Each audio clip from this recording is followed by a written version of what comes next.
A Coreia do Norte é um dos poucos países onde é impossível entrar por conta própria. O turismo só é permitido na companhia de guias estatais, exclusivamente em grupos organizados e estritamente de acordo com o itinerário previamente acordado. A entrada é possível através da China, sendo que todos os vistos são processados por agências especializadas e não é permitido candidatar-se diretamente. Desviar-se da rota é considerado uma violação da lei. De fato, o país está tão fechado para o mundo exterior como estava em meados do século XX.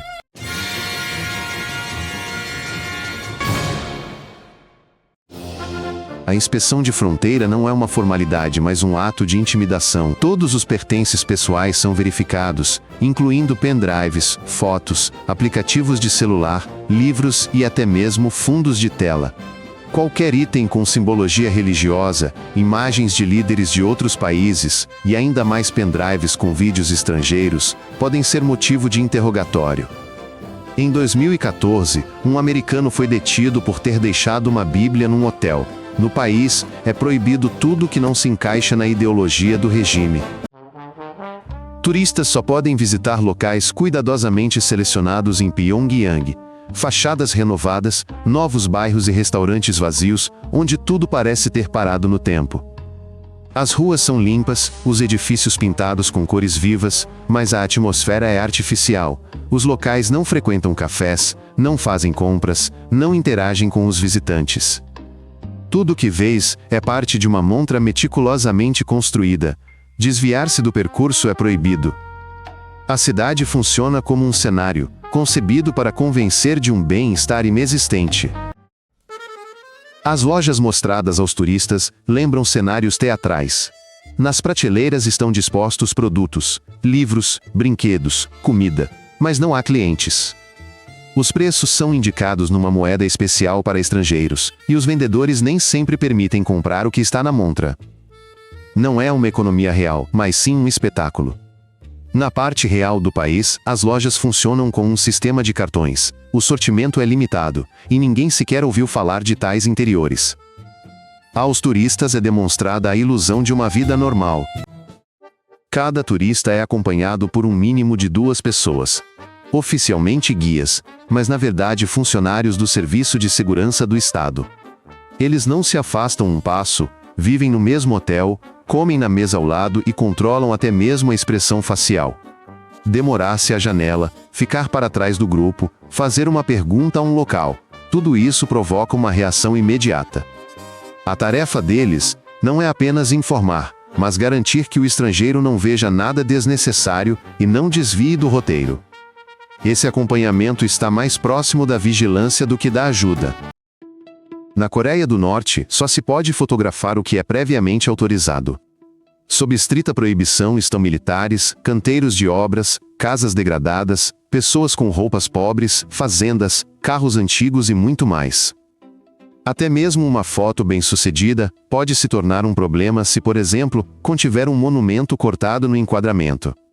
Telefones e câmeras podem ser verificados após o passeio. As fotos que não passarem na filtragem são excluídas sob vigilância. Em alguns casos, os aparelhos são confiscados totalmente. A visita aos monumentos em homenagem a Kim Il-sung e Kim Il-jong é um ponto obrigatório em qualquer programa turístico. A recusa em fazer uma inclinação é percebida como uma ofensa direta. É explicado aos turistas como ficar de pé, em que momento fazer a inclinação e como fotografar. Pela violação da etiqueta, houve casos de deportações e detenções. Estes monumentos não são apenas arquitetura, mas um elemento central do culto de Estado. A sua veneração não é um direito, mas uma obrigação para todos, incluindo os visitantes. Os desfiles militares exibidos na televisão norte-coreana e nos noticiários internacionais são a principal ferramenta de propaganda. Neles participam dezenas de milhares de soldados, veículos blindados, mísseis balísticos e multidões organizadas com bandeiras. Os ensaios duram semanas. Para o regime, é uma forma de demonstrar a força do exército, mobilizar a população e amedrontar os adversários externos. Mesmo os turistas, se tiverem sorte, podem assistir a um ensaio, como um espetáculo, mas com armas de verdade. Fora de Pyongyang, é um mundo completamente diferente. estradas esburacadas, falta de eletricidade, infraestrutura desgastada, trabalho manual e sobrevivência no limite. As pessoas vivem em condições difíceis de imaginar no século XXI, aquecem casas com lenha, aram a terra sem máquinas, alimentam-se de papa de milho e ervas. A eletricidade é frequentemente interrompida. Quase não existe atendimento médico. Turistas são proibidos de deixar a capital precisamente porque, fora dela, se revela a verdadeira escala da miséria. Os alimentos são distribuídos por meio de vales.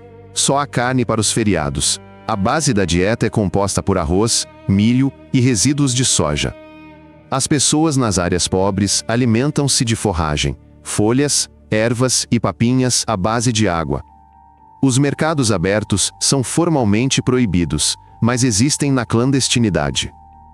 A comercialização pode levar à prisão. A ajuda humanitária chega do estrangeiro, mas quase não chega às aldeias. A ONU estima que milhões de pessoas vivem em desnutrição crônica. A educação militar começa na escola. As crianças vestem uniforme, participam de marchas e aprendem slogans. Nos últimos anos do ensino médio, há preparação obrigatória para o serviço. Após a escola, o exército. Para os homens, até 10 anos. Para as mulheres, cerca de 7. Soldados são frequentemente usados em construções e trabalhos agrícolas. A disciplina militar é parte de toda a vida. Após a desmobilização, muitos continuam a trabalhar numa estrutura onde tudo é subordinado a ordens e a uma hierarquia rigorosa. Segundo ativistas de direitos humanos, operam até 30 campos de trabalho na Coreia do Norte, onde dezenas de milhares de pessoas são detidas. Desde dissidentes reais até aqueles que apenas fizeram uma piada, caíram sob suspeita ou eram parentes de um suspeito. As condições são desumanas: fome, trabalho exaustivo, ausência de cuidados médicos e espancamentos regulares. Casos de mortes por inanição foram confirmados. A sentença é proferida sem julgamento. O campo é o silêncio perpétuo. É proibido aos cidadãos o acesso à internet global. Em substituição, a rede interna Kwangmyong oferece apenas sites estatais e materiais educativos. Não há Google, YouTube, aplicativos de mensagens nem notícias do exterior. Mesmo artigos científicos são filtrados. O uso da internet externa é punido como espionagem. Apenas a cúpula do poder e cientistas verificados têm acesso limitado à rede, sob total controle. Música pop sul-coreana, filmes americanos, animação japonesa. Tudo isso é contrabando. Por um pendrive com Harry Potter, um adolescente pode ser enviado para um campo de trabalho. É conhecido o caso de um estudante ter sido condenado à prisão perpétua por assistir a uma série. A música no país é exclusivamente patriótica, sobre o líder, o país, o exército. Qualquer conteúdo externo é considerado veneno ideológico. Pela distribuição, pena de morte. Desde a primeira série, as crianças leem biografias de Kim Il-sung, são forçadas a desenhar cenas dos seus feitos e aprendem de cor os discursos dos líderes. A história é distorcida. Por exemplo, afirma-se que Kim Il-sung derrotou o Japão sozinho. Todos os concursos escolares, canções e peças de teatro são sobre o líder. O pensamento crítico é suprimido desde cedo. Mesmo nos jogos infantis, cultiva-se a imagem do inimigo, a Coreia do Sul e os EUA. Em cada bairro, há bunkers, e a maioria da população conhece o procedimento de evacuação. Nas escolas e fábricas, realizam-se regularmente exercícios em caso de invasão. São distribuídos aos cidadãos folhetos que explicam como agir em caso de ataque nuclear. Isso não é mera paranoia, é a política oficial do Estado, que convence o povo de que o inimigo está às portas. Toda a vida no país está baseada numa expectativa de guerra. Mesmo em um hotel, você não está sozinho. Câmeras podem estar escondidas em tomadas, na ventilação, ou em painéis de parede. Seu telefone pode ser acessado, seu notebook escaneado. Qualquer anomalia, uma saída demorada do quarto, uma conversa estranha, uma demora no banheiro é registrada. Às vezes, o próprio pessoal do hotel age como informante. A informação aqui é uma arma. Até um sorriso em um momento inapropriado pode parar no relatório. Milhares de norte-coreanos tentam fugir pela China, arriscando-se a cair na escravidão ou a serem extraditados de volta. Se são apanhados, esperam-nos tortura, um campo ou fuzilamento. Às vezes, a família inteira é punida. Mesmo aqueles que chegam à Coreia do Sul vivem com medo. A Coreia do Norte organizou operações para trazer de volta desertores. A fuga não é apenas uma escolha de liberdade. É uma decisão com um preço em vidas humanas. A Coreia do Norte possui armas nucleares e não o esconde. O regime realiza testes regularmente e ameaça a Coreia do Sul, os EUA e o Japão. Não é apenas um instrumento de dissuasão, é o centro de toda a sua política externa. As autoridades usam a ameaça para obter ajuda, o levantamento de sanções e negociar influência. O mundo não sabe ao certo quantas ogivas a Coreia do Norte possui. Mas mesmo uma é suficiente para manter a região refém do medo. A Coreia do Norte não é apenas uma ditadura. É um sistema fechado, onde tudo está sob controle: pensamentos, palavras, movimentos. Aqui não se pode escolher, contestar, nem ir embora. Estrangeiros não entram, e os de lá não saem. Ao turista mostram um espetáculo, mas nos bastidores milhões de pessoas vivem sob medo absoluto.